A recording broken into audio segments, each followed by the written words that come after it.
Noong ika-22 ng Mayo, ang bill na nagtutulak maging legal ang divorce sa bansa ay nakapasa na sa ikatlo at huling pagbabasa sa House of Representatives. Ito ay nakukuha ng 126 na boto mula sa mga mababatas upang maipasa sa Senado na sa kasalukuyan ay mainit-init ng pinag-uusapan hindi lamang ng mga senador kundi na rin ng mga masa. Ako si Abigail Joquino ng The National at andito tayo ngayon sa National University Manila upang tanungin ang opinyon ng mga Nationalians. Dapat bang maging legal ang divorce sa Pilipinas? Yes, I believe po na people should be given the chance to escape situations wherein abusive and toxic to both parties po. Na although marriage is a lifetime commitment, and yun yung paniniwala natin kasi we live in a Christian-dominated country, I think dapat mabigyan ng pagkakataon and karapatan yung mga ibang tao, especially those na hindi naman pinapractice yung Christian faith, na maka-escape dun nga sa situation na yun. Especially kasi parang destructive siya on both ends. Especially pwede rin siya mag-extend sa mga children.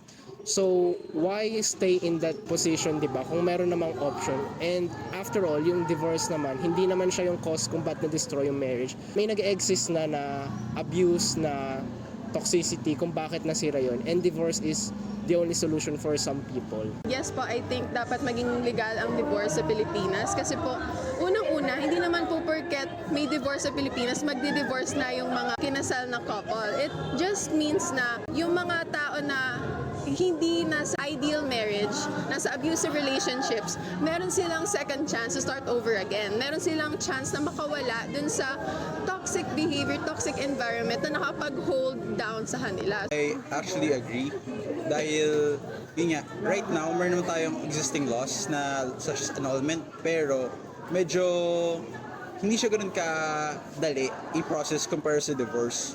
Especially sa Philippines, very common sa atin na ang nakaka-experience ng domestic abuse, especially ang dami nagkakaroon ng mga fixed marriages and so on and so forth. Napakaraming factors na makakatulong kapag na-approve tong divorce law.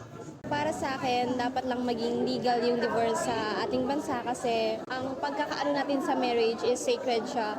Pero sa ngayon, maraming babae or lalaki yung nahihirapan makaalis sa marriage kasi mahirap, maraming proseso. Pero pag may divorce ngayon sa Pilipinas, maaaring magka-second chance yung kinasal na maaaring magka-new life sila at makabuo sila ng mas maayos na buhay po.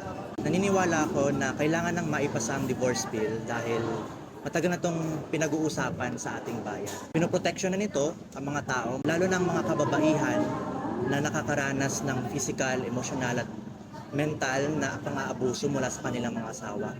Sa pamamagitan ng divorce bill, nagkakaroon ng kalayaan ng mga tao na makatakas sa mga relasyon na hindi na masaya or hindi na masyadong nagkakaroon ng respeto sa isa't isa.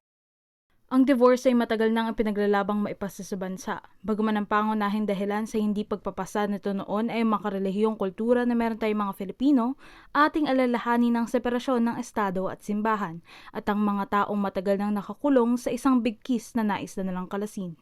Ngayon na narinig na ninyo ang tinig ng mga Nationalians. Ikaw, bilang Filipino, sang-ayon ka ba sa kanila?